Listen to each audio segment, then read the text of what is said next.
Presentamos entonces al compañero Marcelo Bullo. Bienvenido.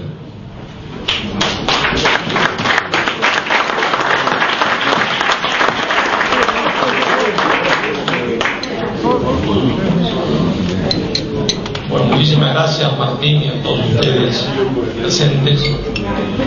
El Estado peronista del siglo XXI.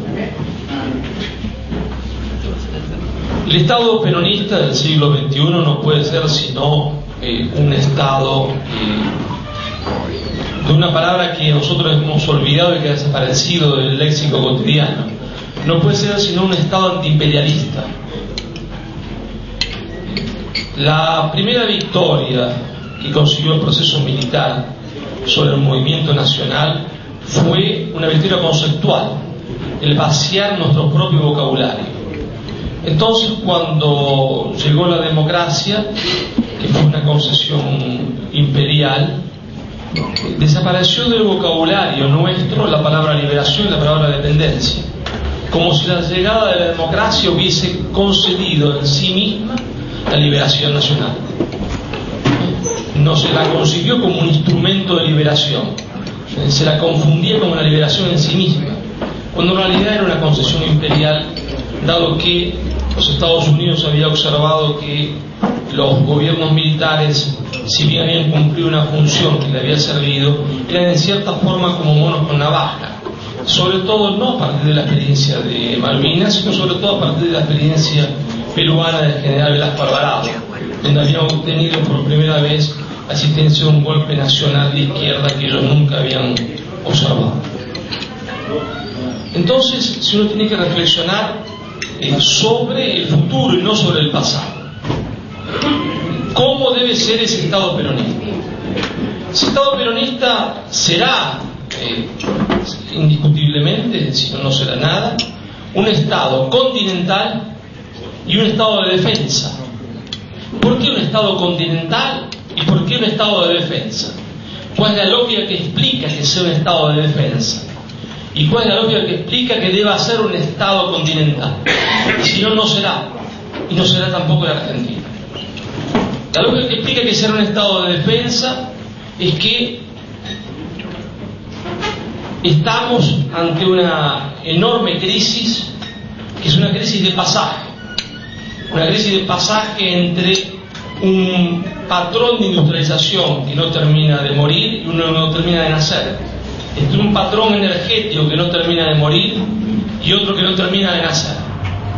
Y entonces en ese pasaje, hasta que por ejemplo el petróleo sea sustituido, por decir algo, por el hidrógeno, va a haber una profunda crisis donde los poderes internacionales van a estar obligados, que ya lo había previsto Perón, a tomar por la fuerza aquellos elementos que necesiten. Entonces un Estado peronista no puede ser sino un Estado de defensa, previendo que inevitablemente va a llegar el momento en que la escasez del agua, la escasez de los productos naturales, la escasez del petróleo y otros minerales estratégicos intente ser solucionada por los poderes imperiales por la fuerza. Cuando la gente se pregunta por qué Estados Unidos está en Irak, por qué Estados Unidos está en Afganistán, ¿cierto? Con toda la euforia que trajo en Europa la Obama-manía, Obama sigue mandando soldados a Afganistán. Está en Afganistán por una razón muy sencilla, está en Irak por una razón muy sencilla, es que hay que controlar las canillas del petróleo, porque controlando las canillas del petróleo es la única forma que tiene Estados Unidos de controlar que China no devenga una potencia hostil a los Estados Unidos, porque el talón de Aquiles de China es la energía y son los alimentos. Entonces se tiene que estar en Irak y se tiene que permanecer en Afganistán. Por eso la estrategia de Estados Unidos pasa ahora por expulsar a China del África. ¿Cómo? Bueno, retomando una estrategia que había hecho Brzezinski, inspirándolo a Clinton, la estrategia de los derechos humanos, y entonces interviniendo en Sudán contra el presidente de Sudán, independientemente de los calificativos merecidos que tiene el presidente de Sudán por la enorme violación que ha hecho efectivamente de los derechos humanos, esa no es la cuestión.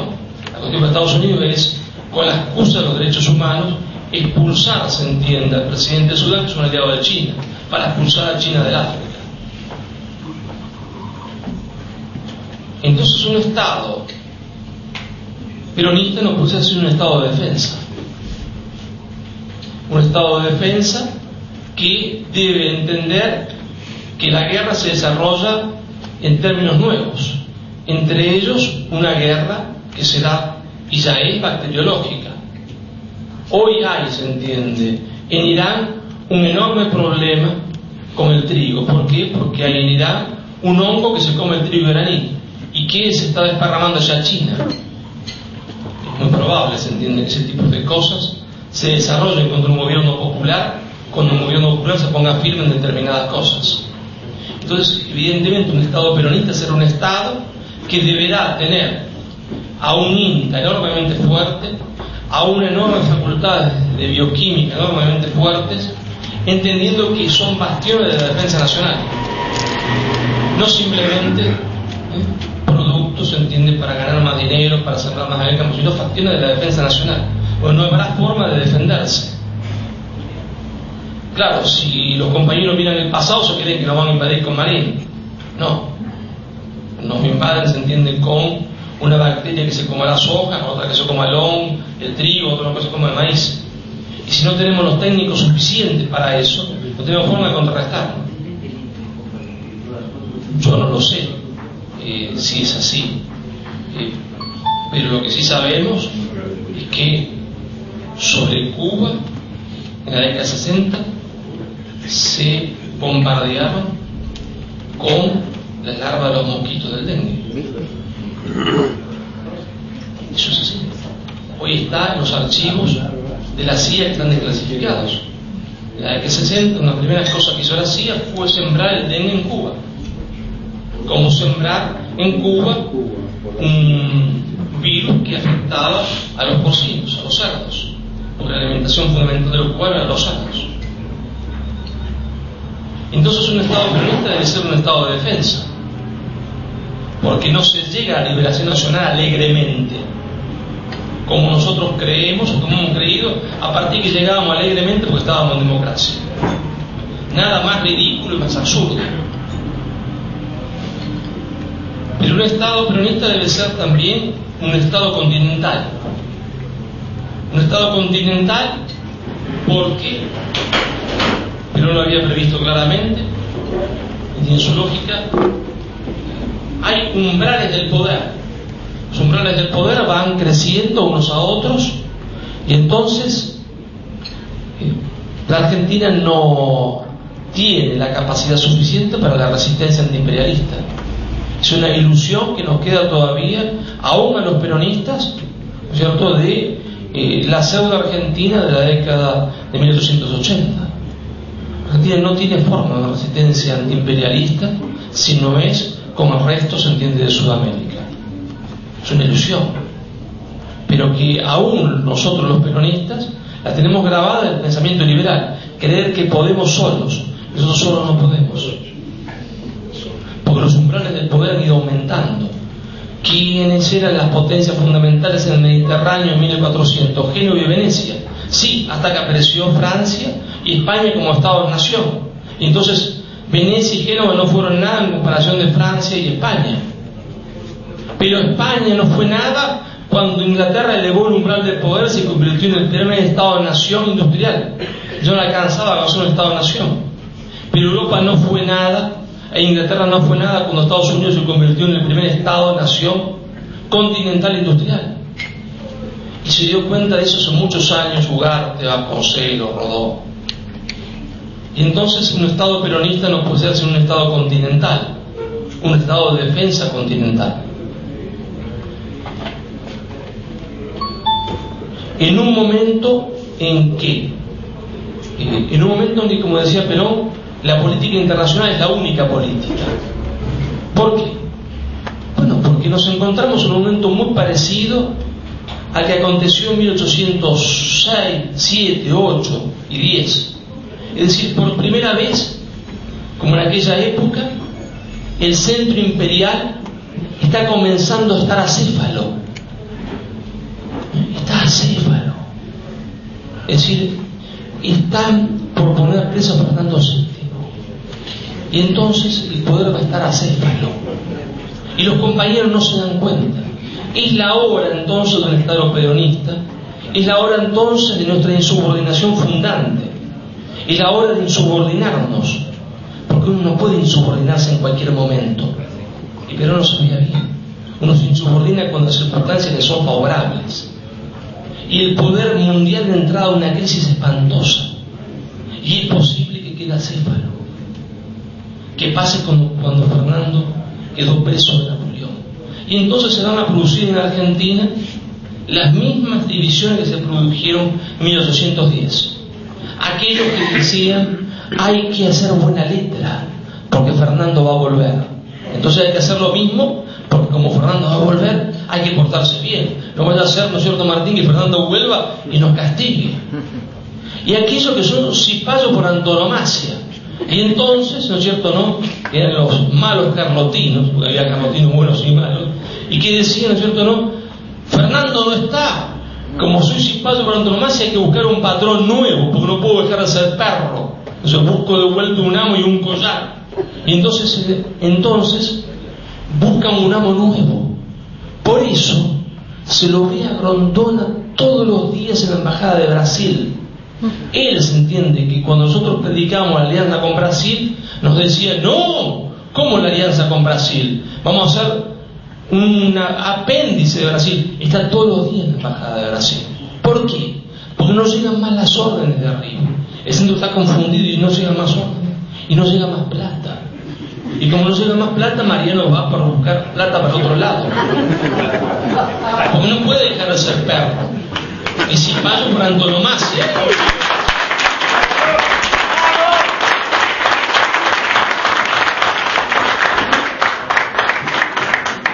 Entonces, entre las posturas de aquellos que tienen temor, se entiende, la insubordinación, y hay que hacer buena letra porque Fernando va a volver, y aquellos que buscan un nuevo patrón en los cipayos por antonomasia, está la postura de San Martín, cuando llega, la de Belgrano desde un comienzo, que es la postura de la insubordinación.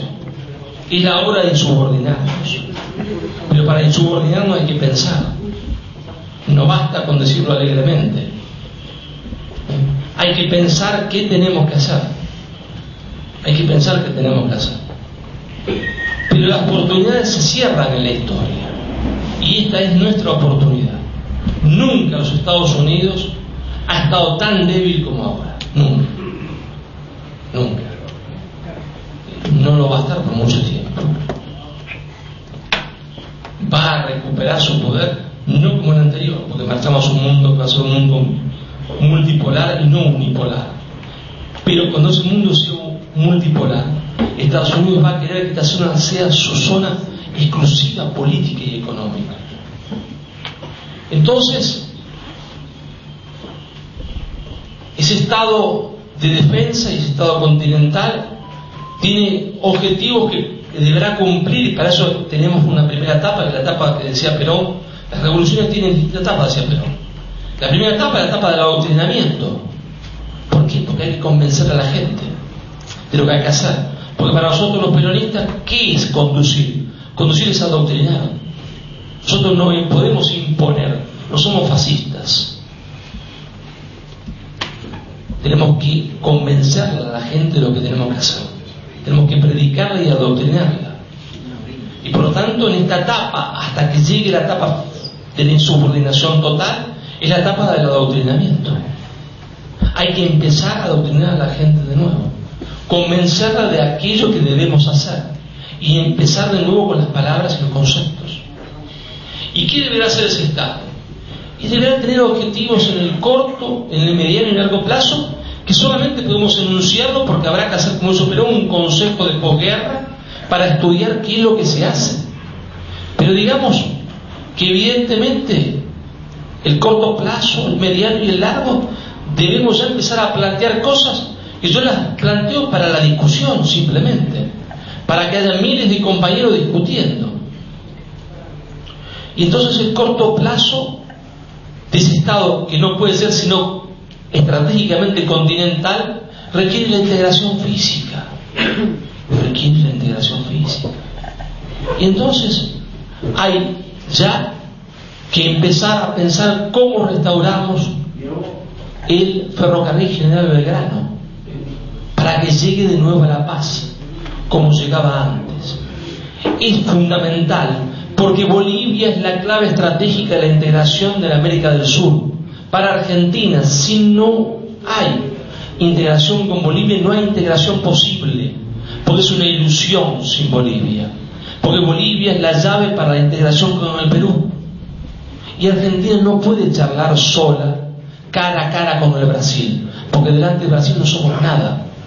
Hay que estar con el Brasil, pero estando con nuestros hermanos hispanoamericanos, estando con el Perú, con Bolivia, con Ecuador, con Colombia y Venezuela, pero no se puede estar con Perú si no se está con Bolivia.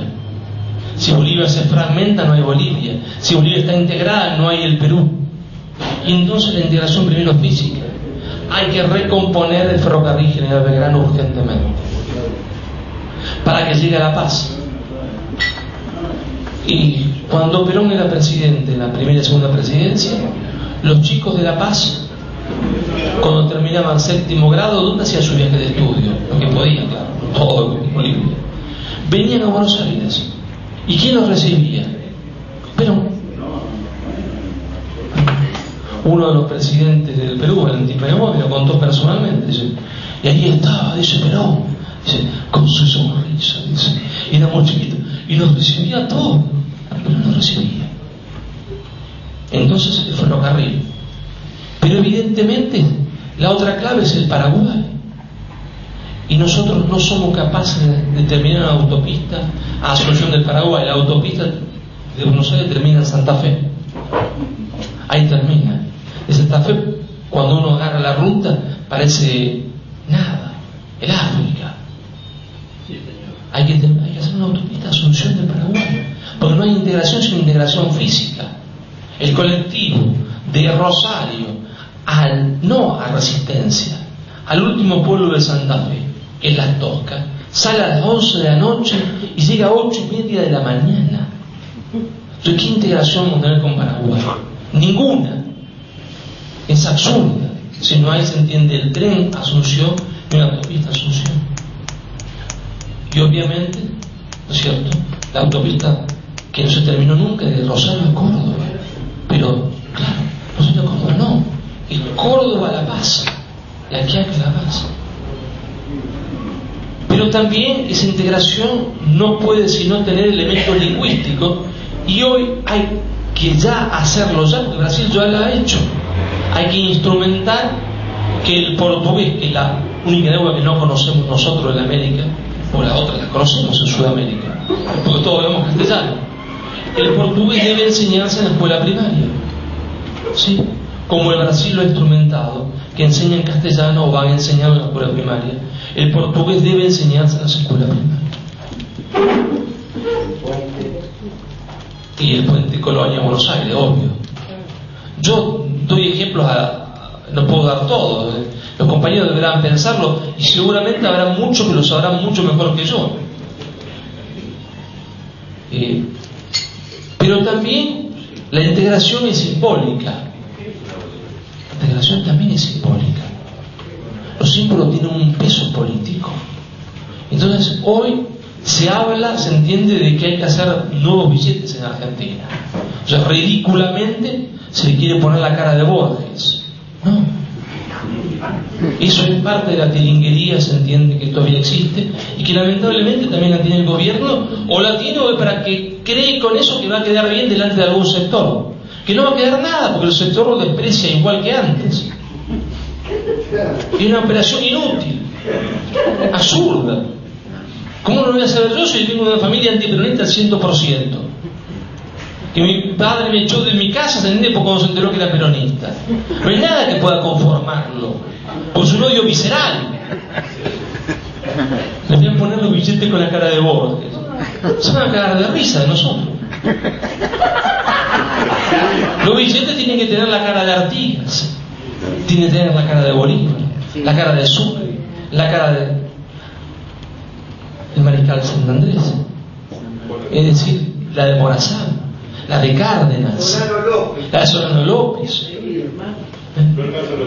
No alcanza, bueno, comenzaremos con algo, pero será un hecho simbólico, porque lo verán, se entiende, los otros latinoamericanos, lo verán. Ahora bien, ese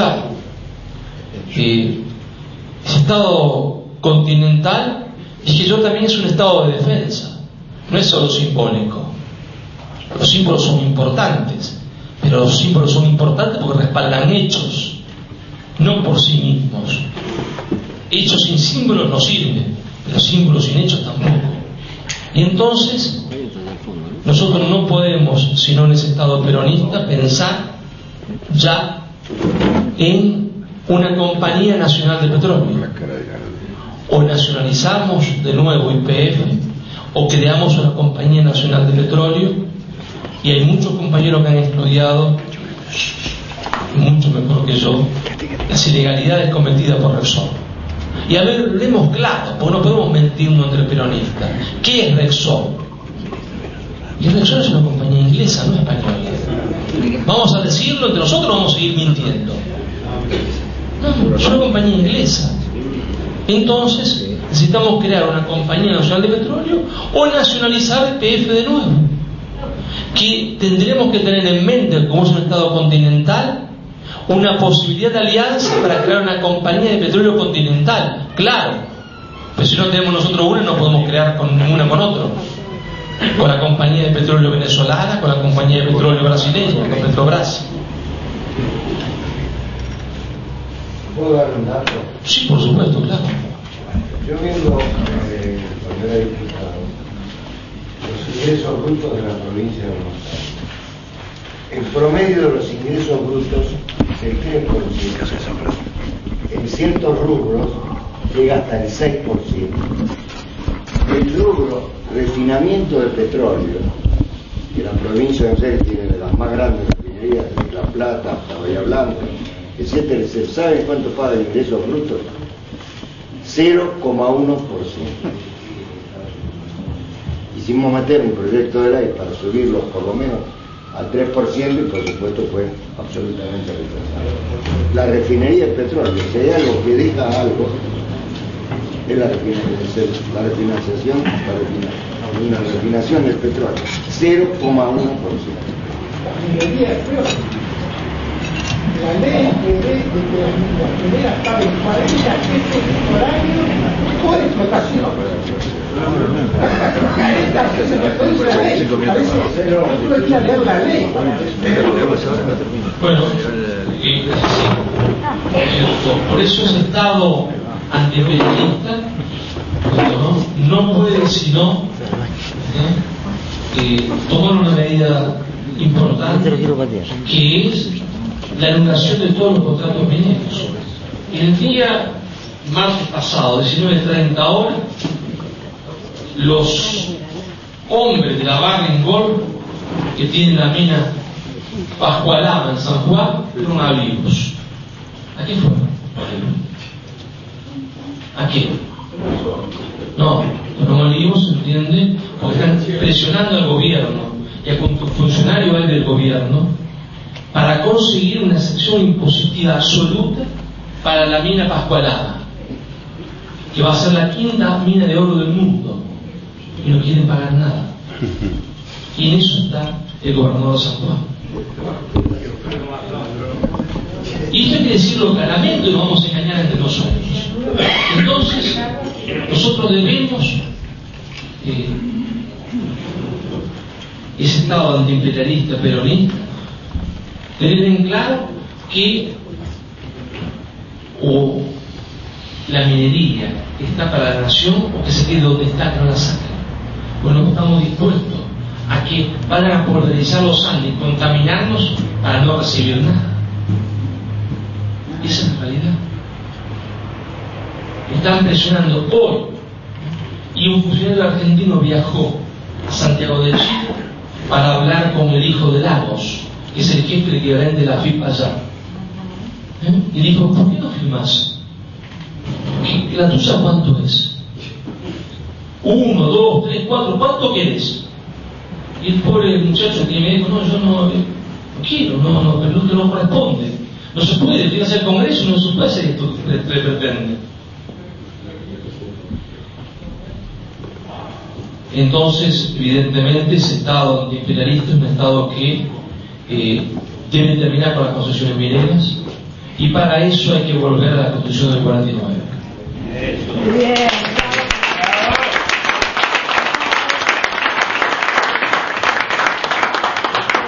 Entonces, como nos hemos convertido en democráticos, entre comillas, es decir, malos democráticos, porque la única democracia que favorece al pueblo,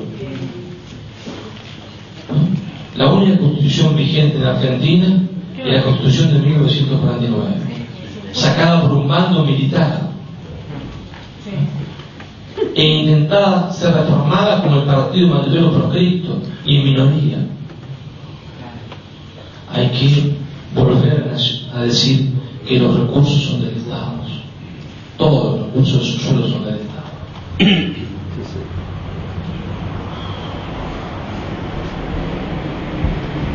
Pero ese estado de defensa es también un estado de defensa cultural.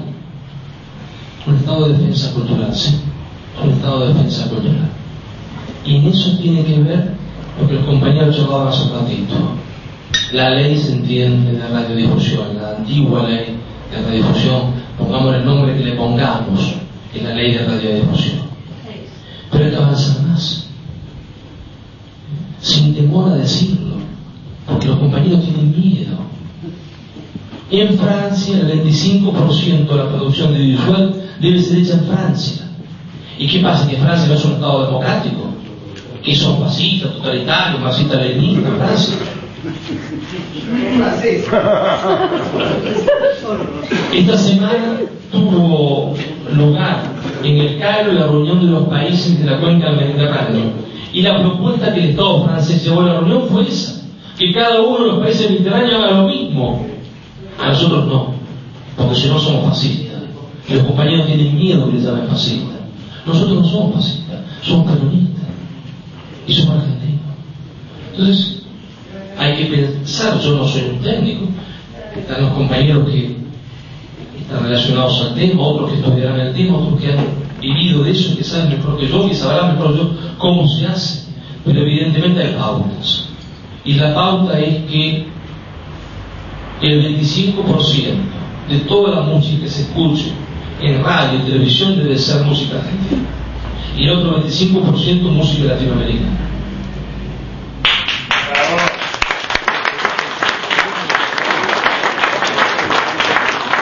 Y el 25% de la producción en televisión debe ser argentina y el otro 25% latinoamericana. Perdón, compañero, la ley decía el 80% tenía que ser música nacional. Mucho mejor. El 80%. Mucho mejor. La ley determinó que era el 50% nacional. La mitad tenía que ser argentina. Mucho. Creo yo, si hacemos el 50, ahora con un 25% honesta se entiende latinoamericano.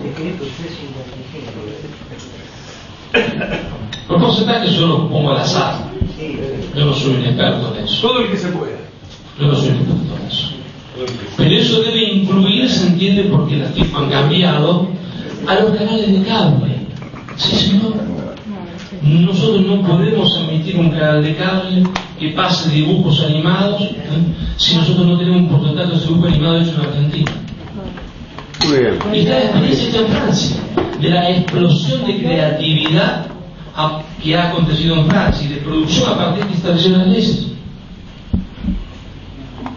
Pero esto nos lleva también de plano al tema de la universidad, que es para el peronismo el tema más, digamos, difícil que ha tratado en su historia.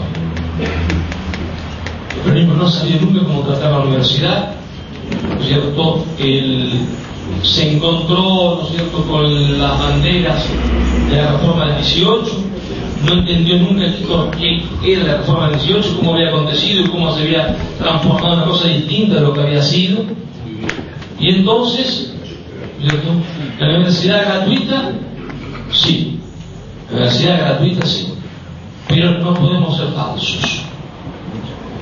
¿La universidad será gratuita? No. Será gratuita mientras uno estudie. Y será gratuita después de los 10 años que uno terminó de estudiar. A los 10 años que uno terminó de estudiar, si ya uno es un profesional avanzado y tiene una declaración jurada, dice, bueno, usted está en condiciones de pagar lo que el Estado le dio. Entonces va a pagar a la universidad el costo que el Estado le llevó a usted formarlo, para que eso ayude a formar a los otros que están estudiando ahora como sistema jubilatorio. Si obviamente usted es un profesional y no ha tenido éxito o está en mala situación, no paga. No paga. Pero si se va a la Argentina, paga. Todo o paga de allá, pero paga. Nosotros no podemos formar profesionales para que se vayan a la Argentina. Como me formaron a mí, si me quedaba afuera, que me quedaba, ¿y qué pasa? 5 años me formó el Estado gratis. No. Gratis para todos. Pero cuando empiezo a trabajar, pago. Si puedo pagar. Si demuestro que no, porque estoy en una mala condición, por X motivo no consigo trabajo, bueno, no pago. Pero si no pago, no puede ser, se entiende que la Argentina forma un médico.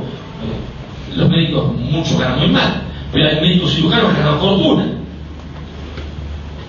Y el tipo no paga. ¿Por qué no paga?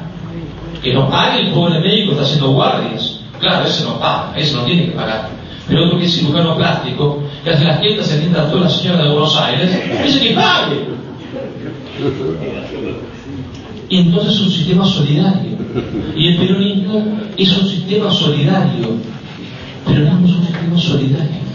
Eso es el peronismo. Es una armonía entre lo individual y lo colectivo. Y entonces el tipo tiene que pagar. Pero esa universidad deberá tener un cupo para estudiantes extranjeros importantísimo. Pero extranjeros ¿de dónde? De América Latina. Tenemos que crear un sistema de becas especiales para llenar, se entiende, las universidades de Buenos Aires, Rosario y Córdoba de estudiantes de América Latina. Porque ¿cómo vamos a hacer la integración, señor? ¿Cómo vamos a convencerlos a los peruanos, a los ecuatorianos, a los colombianos? No se convencen cuando los conocen los otros. Cuando entonces está en Argentina uno ve que somos iguales que los otros. Yo no había salido nunca de Rosario. Sí, había leído un montón. No había visto nunca ni un paraguayo en Rosario. Y eso que hay paraguayo. Miento, había oído una vez uno que hablaba con mi viejo, nada más. Boliviano no había visto ninguno, peruano menos. Mexicano, los charros que veían la película. Y de repente me pusieron un avión y terminé en Madrid. Y entonces vi boliviano, mexicano, nicaragüense, costarricense, dominicano. Y mi vida dejó de poner bolita. Piensa igual que yo, siente como yo. No me iba de fiesta con los alemanes que había, ni con los grandes, no sentía nada con ellos.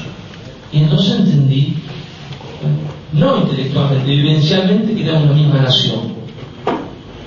Pero para eso hay que traer miles de estudiantes a la Argentina, miles.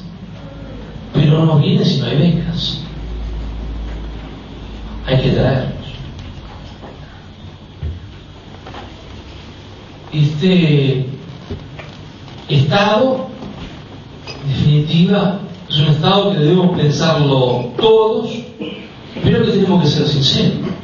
Es un Estado que va a coartar derechos, sí.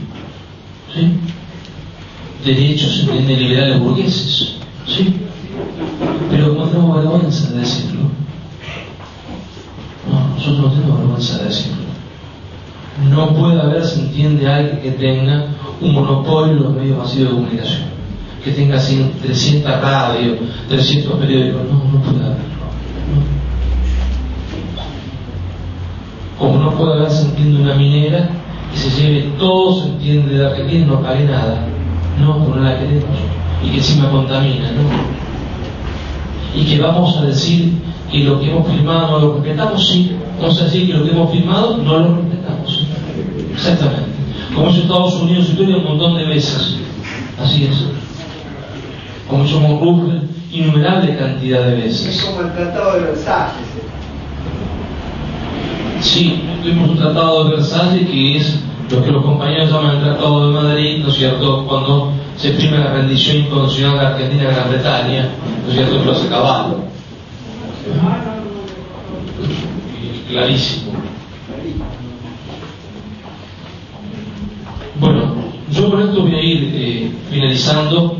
Ese Estado, por supuesto, es un Estado de defensa que tiene que tener también una defensa asimétrica. Eso Moore lo ha estudiado mucho mejor que yo, lo sabe perfectamente, lo ha escrito. Es un Estado que deberá fundar nuevas ciudades, él también ha escrito sobre eso, que será fundamental, porque ese Estado tiene un talón de Aquiles que no lo hemos logrado superar nunca, que es la poca población de Perú.